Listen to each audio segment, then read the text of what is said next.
my estimation, there exists much merit in the inclusion of horny goat weed in your supplement stack if increasing your testosterone levels and masculine gene expression is of interest to you. Now, I know the name may raise some eyebrows.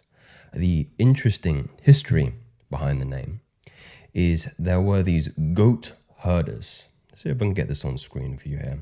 So we've got some goat herders on the right-hand side.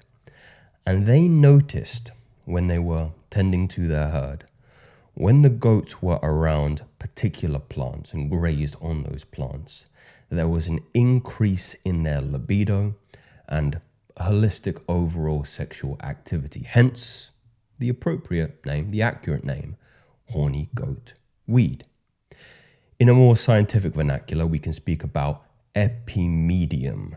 This is another traditional Chinese medical herb that has been used culturally for hundreds and thousands of years, centuries, primarily for its aphrodisiac-like qualities. So there is a wealth of history, there's a wealth of substance behind this herb, this weed, this plant. It is not something new. It is not a fad, as colloquially you might describe. And there is a lot of merit in it behind testosterone boosting implications, as well as some, let's say, more modern neurosis, especially in the sexual arena. I'll talk about that in just a moment. And a very interesting study towards the latter end of the video, which shows that some rats tripled their testosterone when exposed to this weed. But I want to speak a little bit more groundedly and scientifically based in some of the components that make epimedium a very, very compelling herb supplement to include in your stack. More noticeably, we want to be speaking about Icariin, nitric oxide, and its overall effects on blood flow.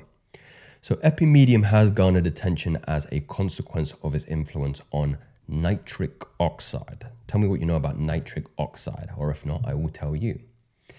It achieves this effect, this elevated effect of NO, due to the flavonoid Icariin present in the plant, which has some positive implications on some of the more modern sexual ailments like ED.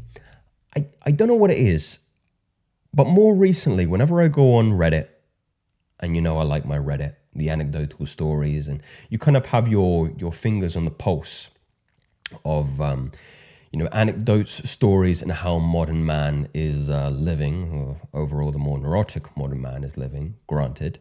But it's interesting to note that the pervasiveness, the ubiquity of ED-like stories amongst quite young men is very, very alarming. I'm very much of the opinion that the connection here is something to the affinity of the combination, the multifactorial equation of sexual licentiousness, prostitution, adult material, promiscuity, and also just low testosterone levels. We talk about BPA. We talk about all the things that we are concerning ourselves in the scientific lens that has a quantifiable effect on making us more feminine. And not to sound red pill here, but the idea is that a lot of lifestyle factors that are seemingly given and granted to modern man under the guise of, let's say, health, are lies. They are lies, and they're making you more docile, more neutered, more compliant. And compliancy is not a characteristic that I feel is going to be conducive to you carving out a name for yourself in the modern world, gentlemen. Compliance is nice, and nice is probably the worst pejorative you can give a modern man. Kindness is not to be mistaken with niceness. Moving on. One of the first points to address, or to stress, with NO is it's a vasodilator. When the levels of nitric oxide are high, the inner muscles of the blood vessels, they start to relax, causing them to widen and allowing more blood flow and reduced blood pressure. Hence its utility for treating something like ED. And you can see here on the right-hand side what that effect typically looks like. What's also interesting is if you go into different, or let's say expand the range of the utility of something like epimedium. There's talk about its benefits on atherosclerosis, so any kind of vascular type disease, for its vasodilation-like effects. As one delves more comprehensively into the literature, it is easy to make the connection with its utility on the vascular system, and also everything that the vascular system penetrates, which is almost every facet of the body, but more specifically, and I know we're leaning in the areas of benefits here, but the idea that all the capillaries in your brain then become wider, allowing more blood flow. And there's a lot of merit to this idea, a lot of credence to the idea of learning, cognitive skills, memory, perception, all these factors that are, come under the rubric of cognitive capabilities, mental function, focus. There is a relationship there, although it'll be difficult to quantify. There are some implications there that certainly shouldn't be pushed to the side. Now, speaking more specifically about testosterone, because I understand that testosterone is probably what you came here for. Nitrous oxide plays a crucial role in stimulating the production of luteinizing hormone, LH. And if you've watched some of my previous videos on masculine gene expression, optimizing testosterone, luteinizing hormone is so important to the regulation of this particular masculine molecule.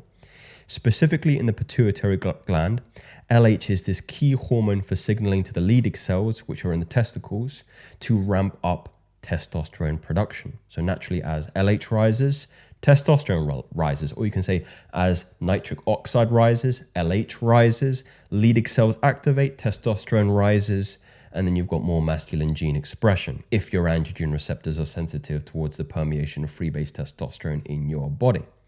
So of course, the boost in nitric oxide induced by Icariin, which is that flavonoid present in horny goat weed, has the potential to enhance testosterone production through the LH.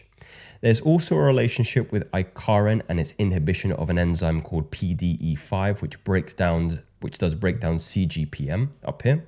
And this molecule is essential for testosterone synthesis. Another mechanism, more simply put, that can amplify testosterone levels.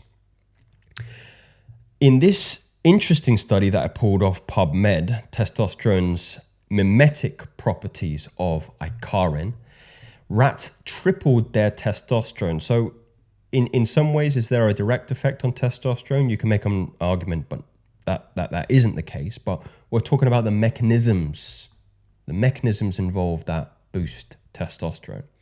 A lot of kind of scientific studies on the ones that we can measure, even if we do get, positive p-value and we understand that if the test is good, sometimes they only point and suggest and infer particular ideas, and that's the theory behind the tests. It's very challenging to be conclusive in that way.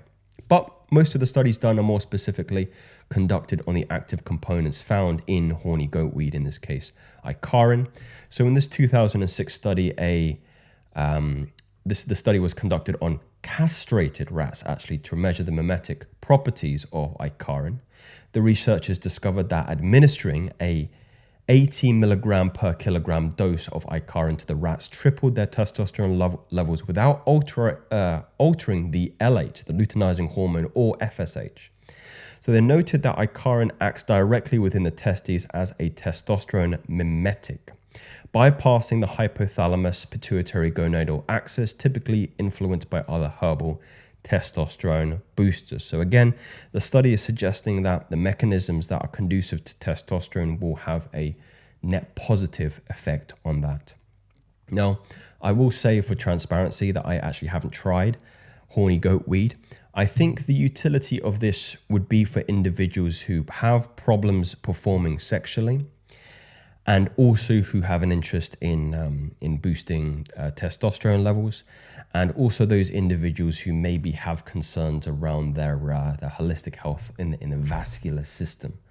It seems to be that, again, there was laughing at myself for some of the pictures I pull up here. Seems to have a quantifiable effect on those particular metrics, those particular systems, which again, you can make an inference that they're going to have a net positive effect on overall masculine gene expression. But I'm curious, as always, gentlemen, to get your particular take on horny goat weed. Have you tried it before? What was your effects? Any bad side effects? It didn't seem to me, in my estimation, to be anything that would sway you in at least trialing this, or being any, feeling any kind of emotion of hesitancy towards this particular supplementation. But always, gentlemen, these are not theories, these are facts. Speak soon.